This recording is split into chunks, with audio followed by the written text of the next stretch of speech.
Hello and welcome to another video by me, Christina. I'm an animal communicator, lover of nature, and a lover of life. And I'm happy to have you here with me.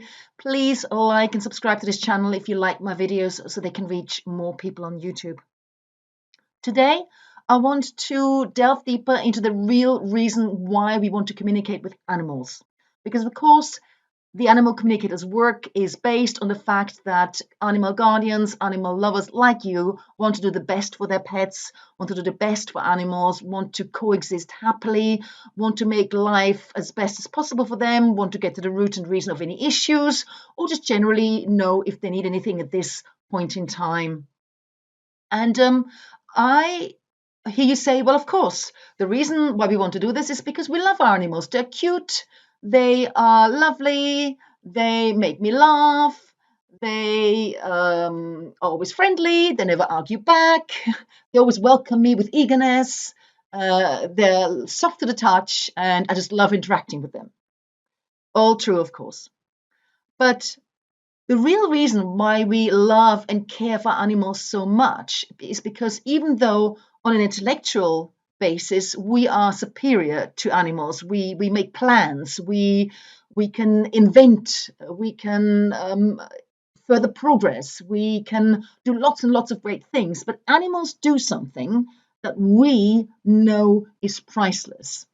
Animals are the vast majority of the time in a state of well-being and bliss. I'll repeat because this is really important.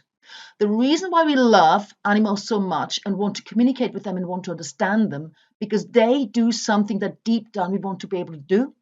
They, in any given moment, turn very quickly to a state of well-being because that is in their nature.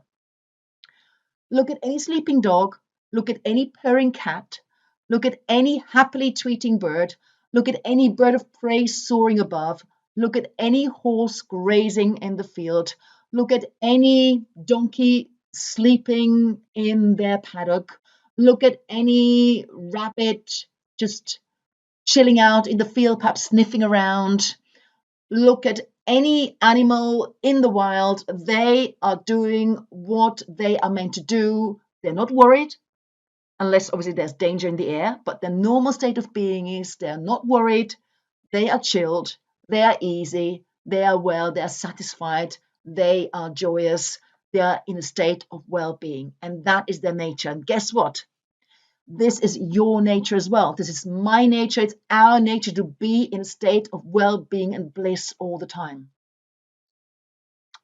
But unfortunately, the fact that we are superior in the intellectual sense, the fact that we have lots of responsibilities, some of us, the fact that we have busy lives, the fact that we want to achieve things, the fact that we want to more and more and more we have desires, we have wishes. That also means that we are much more prone to worry, stress, ruminating thoughts, concern, regretting the past, worrying about the future. Animals don't have these specific plans and desires that we have, meaning, therefore, that they can also be much more easily in a state of well-being. And you and I know that this is our natural state as well. And this is what we'd like to achieve.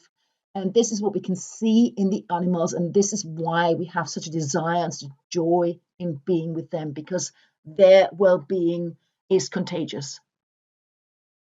Ever just looked at a sleeping, peaceful animal, stroked the purring cat, looked at a deer in the woods, unaware of your presence, just being there peaceful? Look at a pig wallowing in mud. Animals are not only almost always in a state of well-being, they are also, and this is connected of course, in a state of presence. They know they only have this very moment to deal with. They're in a state of well-being, they're in a state of presence, and you and I know instinctively that that's what we should be in as well more of the time. And that's why we long to be with animals. That's why animals make us feel so good and so loved and so blissful. And that's why, in turn, we want to make their lives better. So, next time you look at your animal, next time you stroke at your animal, next time you interact with your animal, just appreciate and enjoy their sense of well-being and feel your own sense of well-being rising and bubbling up inside you.